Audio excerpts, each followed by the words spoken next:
Dans cette édition, des témoignages d'étudiants ivoiriens partis poursuivre leurs études à l'étranger, notamment aux États-Unis. Environ 80 fréquentent une université dans l'Arkansas. En Côte d'Ivoire, l'ouverture aujourd'hui de la 3e édition de l'Africa Web Festival. Au menu, l'éducation, la santé et l'agriculture. Enfin, 29 novembre 1947, l'Assemblée générale des Nations unies adopte sa résolution 181. Le document prévoit le partage de la Palestine. Bonsoir à tous, Madame, Monsieur, bienvenue sur RTI 2. De plus en plus d'étudiants ivoiriens partent suivre des cours à l'étranger, en Europe ou en Amérique. Un choix coûteux, mais un pari et un investissement sur l'avenir. Dans le sud des États-Unis, notamment dans l'État de l'Arkansas, environ 80 étudiants ivoiriens, dont une soixantaine de jeunes filles, fréquentent une université. Comment s'est faite leur intégration? Les conditions d'études sont-elles faciles? Elles sont au micro de Michel Digré. Université de Central Arkansas, nous sommes dans le sud des États-Unis. Environ 12 000 étudiants de différentes nationalités sont inscrits dans cette université. Parmi eux, 80 étudiants ivoiriens. Je fais un master en finance et en MIS, Management Information System.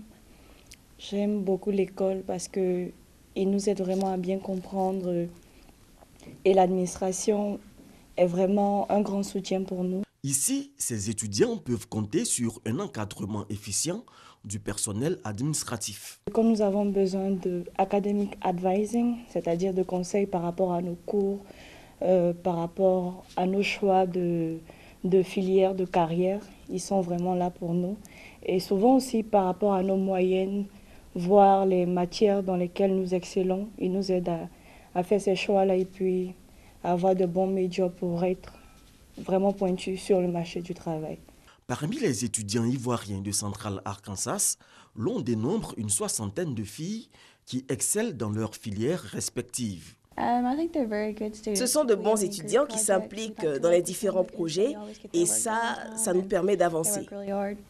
Pour avoir une idée des performances des étudiants ivoiriens de l'Université de Central Arkansas, nous rencontrons Jane Anne, vice-présidente du département des étudiants internationaux. Les étudiants ivoiriens sont spéciaux, ils s'intègrent assez facilement, ils sont très intelligents et motivent les autres. C'est sûr qu'ils seront de futurs leaders. Dans les locaux du bâtiment administratif, nous retrouvons Doriane. C'est une transfuge de l'Université internationale de Grand-Bassam, comme la majorité des étudiants ivoiriens de Central Arkansas. Depuis 2013, elle nourrissait déjà l'idée de poursuivre ses études aux États-Unis. Aller étudier aux États-Unis représente pour moi beaucoup plus d'opportunités, pouvoir transférer dans des universités plus renommées. Pour Doriane, le rêve américain se réalise avec une bonne intégration grâce à ses dévanciers. C'était pas très difficile parce qu'il y avait déjà un bon nombre d'Ivoiriens ici, donc l'intégration a été quand même facile. Ils ont été mon repère ici, ils m'ont montré un peu comment ça se passe, quel prof fait quoi et tout. Les femmes ici aux États-Unis ont une place très importante à tous les niveaux de décision et ce sont vraiment de bons exemples pour nos jeunes filles. Moi personnellement, je n'ai pas eu de problème réel à m'intégrer en tant que femme, en tant que leader sur mon campus ici aux États-Unis. Et j'encourage toutes les jeunes filles, j'encourage aussi les parents, c'est un endroit sécurisé, les campus sont sécurisés, il n'y a pas vraiment de problème majeur. Fin des cours à 17h, Wendy regagne son véhicule pour une vingtaine de minutes de trajet. Wendy habite en colocation avec d'autres étudiantes ivoiriennes dans un appartement à Little Rock. Nous avons la possibilité de spécifier les personnes avec qui on veut être dans l'appartement. Donc on a décidé d'être ensemble d'abord parce qu'on se connaît d'abord de façon culturelle. Plus qu'avec les Américains, c'est pas aisé. Quand il faut préparer par exemple le beurre les gènes, or quand on est entre nous Ivoiriens, ça passe. Loin de la Côte d'Ivoire, la musique et les plats ivoiriens sont pour elle le moyen de garder le lien avec le pays. On décide ce qu'on va manger ensemble et tout, on fait le marché, on essaie de préparer le mieux qu'on peut, les plats du pays et tout. Comme le pays nous manque assez, donc voilà quoi. Elle prépare très bien, ça donne un air d'être au pays. Elle arrive à faire le marché comme au pays, il n'y a pas de problème là. Ce soir, des responsables de l'Université internationale de Grand Bassam en mission aux États-Unis sont conviés au dîner. Nous nous avons donné comme objectif de former les étudiants jusqu'à ce qu'ils travaillent. Ils commencent effectivement à Bassam, mais quand ils viennent aux États-Unis, nous les suivons encore aux États-Unis pour voir comment ils se comportent et comment est-ce que leurs études marchent quand ils sont aux États-Unis. Parlant des filles, il faut dire que depuis Grand Bassam, les statistiques ont montré que les filles sont un peu plus en avance par rapport aux garçons. Et aux États-Unis, effectivement, chaque année et chaque semestre, au moment où les étudiants reçoivent leur diplôme, il y a un nombre un peu plus élevé de filles que de garçons. À cette veille de week-end, la soirée se terminera tard dans la nuit au rythme de la musique ivoirienne avec des pas de danse qui attestent que ces étudiants ivoiriens d'Arkansas gardent bien les pieds dans la tradition, même si la tête reste concentrée sur les études. Direction à présent Bouna, dans le nord-est de la Côte d'Ivoire. Cette ville avait été récemment le théâtre d'affrontements entre forces de l'ordre et population civile.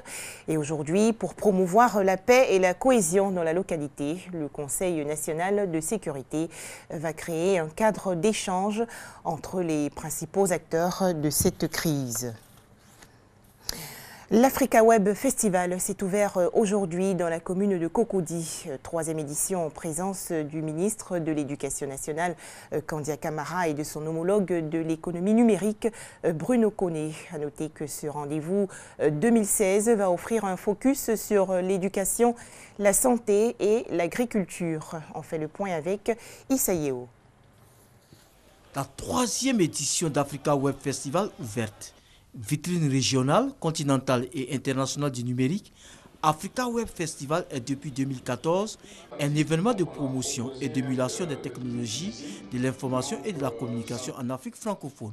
Pendant 3 jours, les visiteurs et les professionnels ont l'occasion de découvrir les tendances et innovations, de se former, de nouer des relations d'affaires et de se rendre visible. Cette plateforme est la bienvenue parce que ça va permettre aux jeunes étudiants de venir échanger avec les fournisseurs, plus connaître le monde du numérique et puis échanger aussi avec le monde extérieur. Initié par Mariam Sidiawara, Africa Web Festival est aussi une lucarne pour les exposants de démontrer leur savoir-faire dans le domaine du numérique. Depuis le Massa, depuis le FEMUA, la RTI s'est donnée pour ambition de diffuser tous les grands événements sur la plateforme numérique. Donc nous sommes un partenaire privilégié pour tous les grands événements. Notre mission principale, c'est de simplifier la vie du citoyen et la vie aux entreprises en dématérialisant un certain nombre de processus. Mais pour consommer ces services et ces processus, c'est via le web. On sait qu'aujourd'hui, la jeunesse est TIC, la jeunesse est téléphone portable. Et donc, les informations qui intéressent la jeunesse sont disponibles à travers ces supports que la jeunesse utilise. L'agriculture, la santé et l'éducation sont des domaines mis en valeur par le festival. Nous travaillons aujourd'hui sur les fondements d'une économie numérique forte. Mais ces fondements, c'est pour faire en sorte que nos jeunes, justement, puissent créer de la valeur, puissent créer des emplois, puissent se prendre en charge et puissent contribuer à l'amélioration des conditions de vie des Ivoiriens. Cette troisième édition d'Africa Web Festival s'achève le 1er décembre prochain. Culture, les amoureux de la musique jamaïcaine vont bientôt participer au festival 24 heures reggae. La 4e édition va se tenir les 24 et 25 décembre prochains à Jacquesville, dans la région des Grands Ponts. Cet événement va également contribuer au développement du tourisme à Jacquesville. Plusieurs artistes de renom attendus, notamment Ismaël Isaac et Kajim.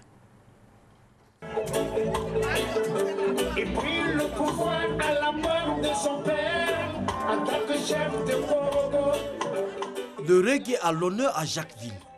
Cette ville balnéaire va abriter la 4e édition du festival 24 heures reggae Abidjan. L'occasion est donnée aux reggaephiles de faire de cette ville, en dehors d'Abidjan, une cité de la musique reggae. Pour Dagri Geneviève, promotrice de cet événement, Le choix de Jacquesville s'inscrit dans une dynamique de donner un coup d'accélérateur aux activités économiques et touristiques de la ville.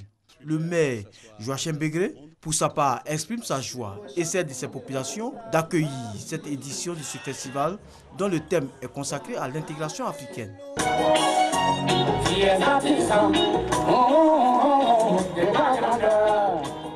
Ismaël Isaac, Kajim, Javeriti et plusieurs autres artistes sont annoncés pour cette 4e édition prévue les 24 et 25 décembre à Jacquesville.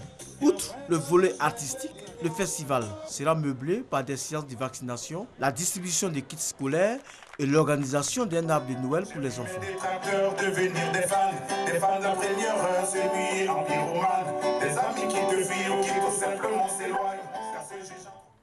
Voilà, nous retrouvions Issa Yeo. Hors de chez nous, alerte aux serpents en Guinée-Bissau. Les îles Biragos sont en effet envahies par des reptiles très venimeux. Des cobras, vipères et autres mambas prolifèrent et menacent la vie des quelques 30 000 habitants. Regardez. 2 petites plaies typiques d'une morsure de serpent. Gina s'est fait surprendre sur un sentier il y a 3 mois. La douleur n'est toujours pas partie. Il m'a mordu, mais je ne l'ai pas vu. Je pensais que c'était un bout de bois. J'ai regardé et j'ai vu que le sang coulait. On a dû me porter chez moi car je ne pouvais plus marcher. D'après la Société africaine de vénimologie, près d'1 million de personnes sont mordues chaque année en Afrique et plus de 20 000 victimes n'y survivent pas. Sur l'île de Soga, dans l'archipel sauvage des Bijagos, en Guinée-Bissau, on trouve des vipères, des cobras ou encore de redoutables mambas qu'on appelle ici kakuba.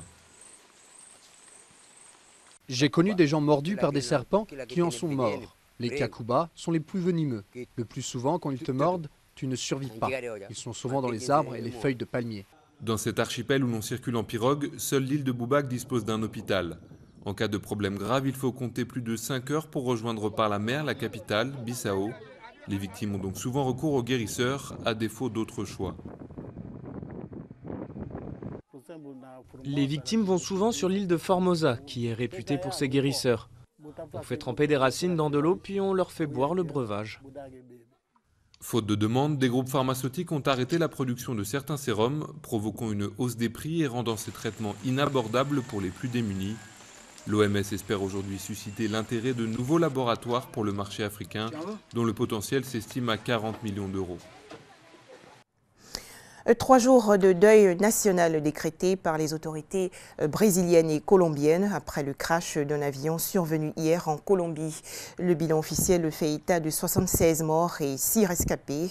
Une équipe de football brésilienne se trouvait à bord de l'appareil. Elle devait disputer la finale de la Coupe d'Amérique du Sud. Cette compétition a été suspendue. Et pour terminer, le plan partage de la Palestine. Ce document est approuvé le 29 novembre 1947 par l'Assemblée générale des Nations unies par le vote de la résolution 181.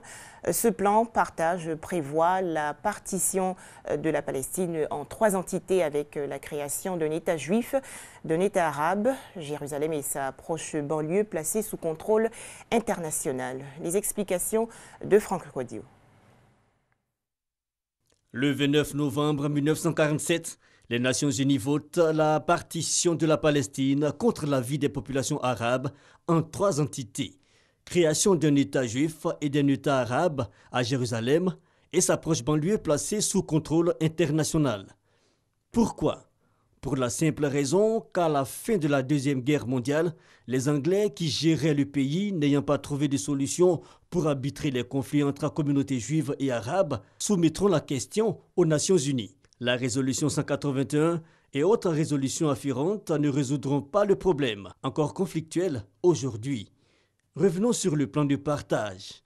La création des États arabes et juifs devait intervenir le 1er octobre 1948 au plus tard. La Palestine fut divisée en 8 parties. Those who are in favor will say yes, those who are against will say no. And the abstainers always they know what to say. 3 parties devaient devenir des divisions juives et 3 autres des divisions arabes. La 7e, la ville de Jaffa, devait devenir une enclave arabe à l'intérieur du territoire juif. la région internationale de Jérusalem, la 8e division serait administrée par les Nations Unies. Mais le 14 mai 1948, le Royaume-Uni met fin à son mandat sur la Palestine et dégage ses forces. Le même jour, l'agence juive proclame la création de l'État d'Israël. Sur la partie à lui allouée selon le plan de partage, c'est la guerre.